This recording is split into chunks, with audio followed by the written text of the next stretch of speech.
Te doy la bienvenida a Viernes de Terror. Yo soy Enrique Treviño.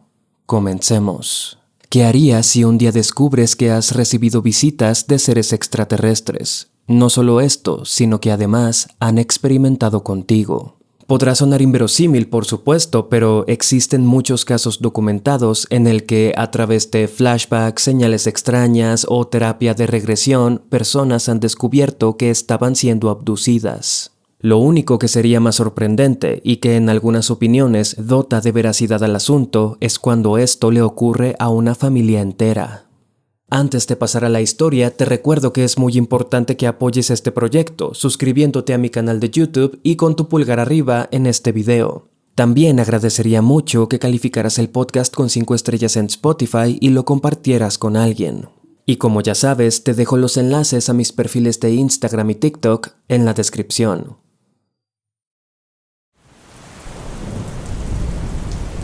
Era una noche tranquila y fresca del otoño de 1976 en West Plains, Missouri. Dan y Joyce Aren se disponían a dormir luego de haber acostado a sus hijos. Daniel, de 3 años, y Heather, de 1, quien dormía en una cuna en la misma habitación. Una vez en la cama, la pareja se percató de una luz repentina que entraba por la ventana. Era de color rojo y tan intensa que iluminó rápidamente toda la habitación. Por un instante creyeron que se trataba de un incendio cercano. Alertados, pensaron en salir de la casa, pero entonces se dieron cuenta de que no podían moverse. Sus cuerpos estaban completamente paralizados. No estaban en trance, eran conscientes de esto. Sus mentes funcionaban correctamente, pero no podían mover más que los ojos. En su interior, Joyce gritaba lo más fuerte que podía, pero de su boca no salía ningún sonido. Luego de unos eternos segundos, la luz desapareció. El cuarto volvió a la oscuridad previa y ambos recuperaron el movimiento.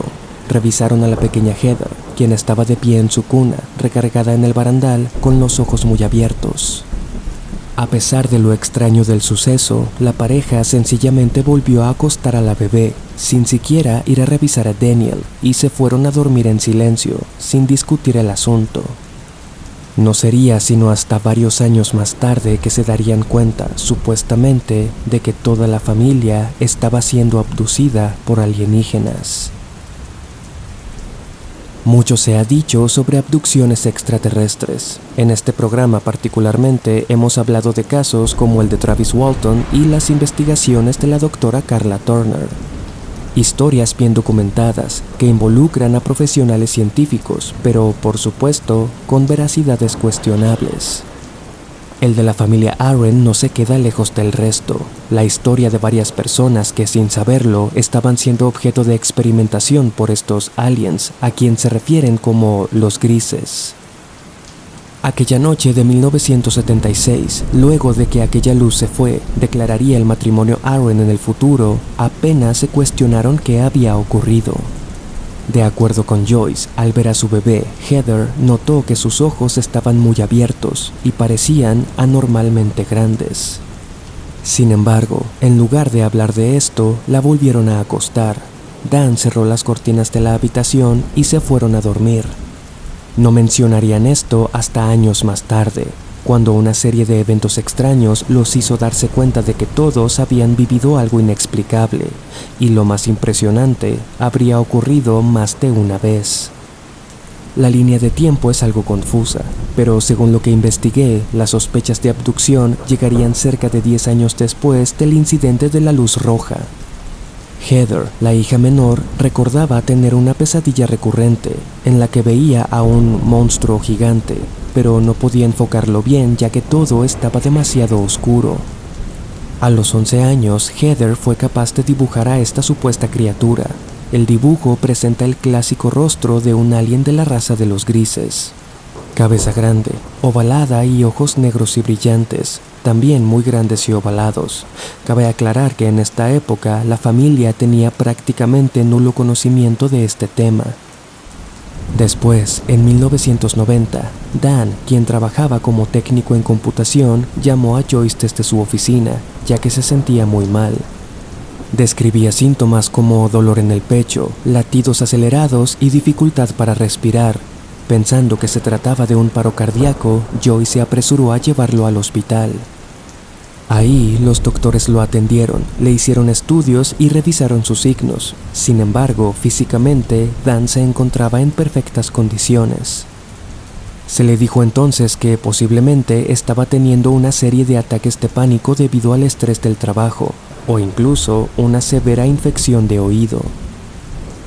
A partir de este suceso, cuenta Joyce, su esposo se convirtió en un ermitaño temeroso. No podía dejar la casa ni para ir a trabajar.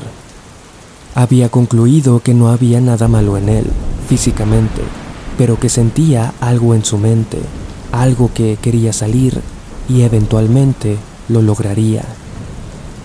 Poco antes de esto, una noche, la familia veía en televisión una película de 1989 llamada Communion. Esta está basada en el libro de Whitley Strieber de 1987, que lleva el mismo nombre. Como paréntesis, este libro es uno de los más grandes referentes literarios con respecto al tema de las abducciones alienígenas. Y la película, por cierto, la puedes encontrar subtitulada en YouTube, por si quieres ir a verla después de este episodio. En fin, aquella noche, al ver una escena en la que el protagonista mira fijamente a un punto donde se asoma un extraterrestre, Dan estalló en un llanto desesperado e incontrolable. Joyce describiría este ataque como histérico en cuanto Dan vio esos ojos penetrantes en la pantalla. Comenzaron entonces a cuestionarse si todo esto tenía relación con lo ocurrido aquella noche del 76, ya que los ataques de Dan parecían no tener ninguna otra explicación. Pero lo más escalofriante era que, de ser el caso, Heather debió haber vivido algo también.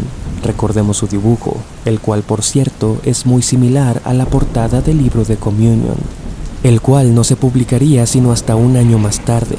En retrospectiva, el matrimonio también comenzó a recordar un comportamiento extraño en su hijo mayor, Daniel. En una entrevista, Dan dijo que algunas mañanas el niño no estaba en su cuarto, ni en el baño, ni en la sala. Tenían entonces que buscarlo hasta que lo hallaban oculto en algún rincón de la casa, como detrás de las cortinas o debajo de una silla o la mesa del comedor. Nunca les dijo de qué se estaba escondiendo. Pero, por supuesto, en su momento no le prestaban suficiente atención. Entonces interpretaban esas situaciones como cosas de niños, y es que esto de las abducciones no se haría notar sino hasta 2 décadas más tarde. Pero no nos adelantemos. Una semana después de lo de Communion, Dan vio en la tele un programa en el que aparecía John S. Carpenter, un psiquiatra dedicado a la investigación de este fenómeno. Carpenter había estudiado en la Universidad de Indiana y Washington, donde se había recibido como psicólogo y trabajador social. Durante su carrera participó activamente, a través de la terapia de regresión, en más de 120 casos de supuestas abducciones alienígenas. También era uno de los líderes de MUFON, la Mutual UFO Network, una organización de la que ya hemos hablado en otros episodios, dedicada a investigar, pero sobre todo a desmentir este tipo de cosas. El trabajo de Carpenter era también reconocido y referenciado por Bud Hopkins, quien escribió otro de los libros más importantes en el tema, titulado Intruders. Eventualmente, Dan se pondría en contacto con Hopkins, y tras escuchar su historia, este lo referiría con John S. Carpenter, a quien le contaría su caso por teléfono. El psiquiatra recalcó que había siempre que considerar otras explicaciones. La abducción estaba entre las últimas. Sin embargo, tomando en cuenta los hechos, en este caso, era lo más seguro.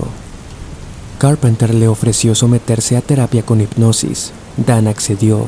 Durante la primera sesión, en la que revisitó aquella noche del 76, Dan dijo estar viendo una criatura.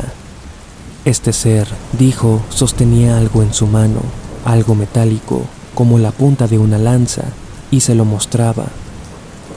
Es metal, parece ser una pequeña espada. Va a doler. Durante las primeras 2 sesiones, Dan no discutió los detalles con nadie, ni siquiera con su esposa, pero entonces la misma Joyce comenzó a tener sus propios flashbacks y recuerdos. Entonces, Joyce se sometió también a estas sesiones, las cuales se llevaban a cabo por separado. Eventualmente, ambos comenzaron a recordarlo todo. Se dieron cuenta de que aquel incidente de la luz roja, además de haber sido mucho más extenso de lo que pensaban, había sido la primera abducción compartida que habían tenido. Revisitando aquella noche, Dan decía estar agazapado en la esquina de la cama. Había un ser pequeño al pie de esta, otro al lado de su esposa y uno más cerca de la cuna de Heather. Joyce, por su parte, dijo que el ser que tenía cerca le tocó el hombro. Esto la hizo incorporarse casi de manera involuntaria, como si la controlaran. Ambos vieron cómo estas criaturas sacaban a Heather de la cuna y se la llevaban, en total horror e impotencia, pues sus cuerpos estaban paralizados. Tienen tal poder sobre ti que no puedes hacer nada. Ves al secuestrador llevarse a tu hija y no puedes hacer nada.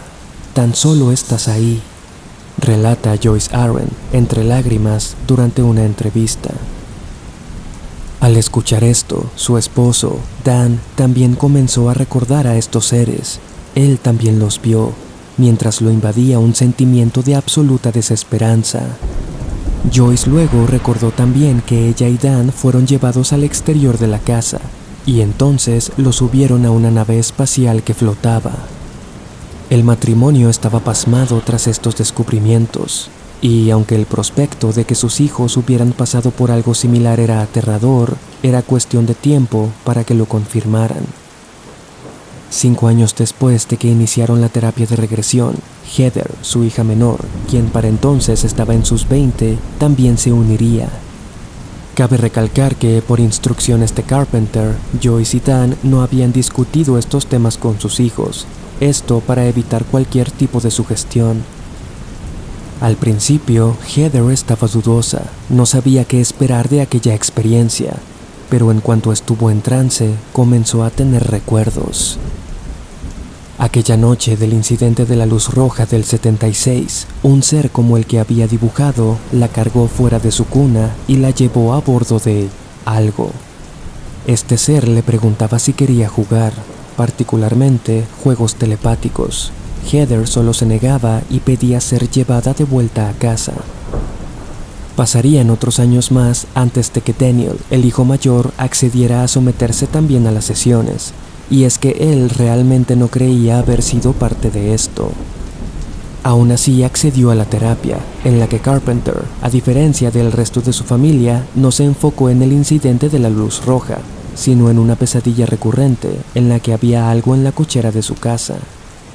Ocurrió cuando tenía 5 años. Durante el trance, Daniel recordaba estar en su cama, de noche, cuando el sonido de una lata cayendo lo alertó. Carpenter le preguntó de dónde venía ese sonido. Daniel contestaba que de la cochera, que había algo ahí, pero estaba demasiado asustado como para ir a mirar. De repente ya no estaba en su habitación, sino en un lugar muy extraño, uno que jamás había visto. Usó la palabra Stony para describirlo. Esto refiriéndose a que todas las estructuras que lo rodeaban parecían estar hechas de piedra, una descripción muy interesante en estos casos. Según lo que leí, muchas personas que afirman haber sido abducidas dicen haber visto este tipo de edificaciones, incluso tablas con escrituras, describiéndolas como bíblicas. En sesiones posteriores, Daniel recordaría estar frente a 2 seres extraños. Cuando Carpenter le pidió que los describiera, dijo que eran altos, con dedos largos, cabezas grandes y ojos oscuros. No tenían cabello ni orejas, y cuando se le preguntó por sus bocas, mencionó que tenían aberturas parecidas a las máquinas de monedas. La sesión continuaba. Daniel dijo que uno de estos seres tenía algo en la mano, un objeto largo y plateado, una especie de varita. La movía frente a él y luego sintió que la colocó detrás de su cabeza, lo cual le provocó dolor. Ya no había duda, él también había sido abducido. En otra sesión, Daniel recordaría levantarse una mañana y dirigirse al baño. Entonces notó una extraña marca en forma de cuchara en su muslo interior izquierdo. Alterado, fue a decírselo a su papá. Y para su sorpresa, Dan le dijo que él tenía una igual. Estas supuestas marcas podrían implicar procedimientos quirúrgicos o inclusive implantaciones de algún tipo de dispositivo.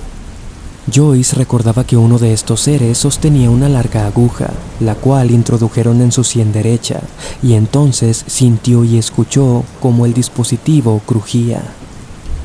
Pues bien, estas sesiones tuvieron una repercusión emocional notoria en Daniel, y durante una entrevista para un programa de televisión llamado Sightings, dijo: "Si nunca te ha pasado a ti, siéntete afortunado".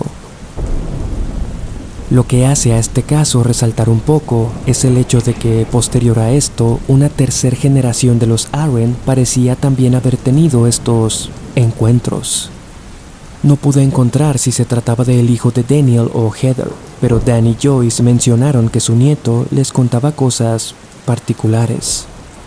El nieto recibía visitas de estos seres, a quienes llamaba los amiguitos que iban a su cuarto a jugar. Y en una ocasión, relata Joyce, el niño le dijo que quería ver a la nave espacial marcharse.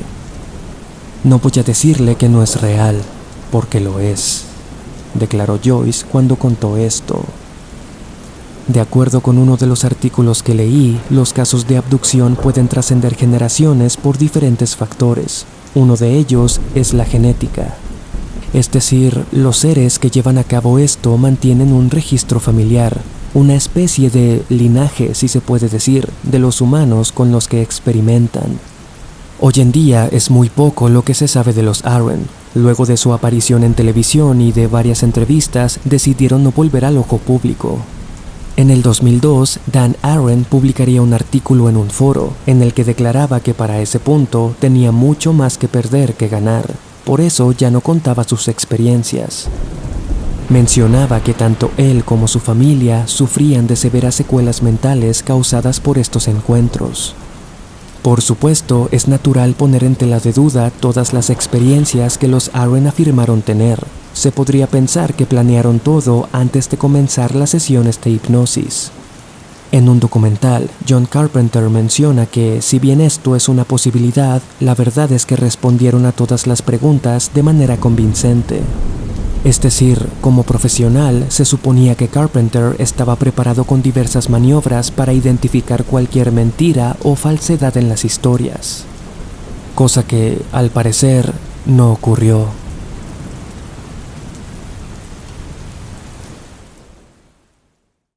Te agradezco mucho por quedarte hasta el final. Espero que lo hayas disfrutado. Te mando un saludo hasta donde estés. Yo soy Enrique Treviño. Hasta la próxima.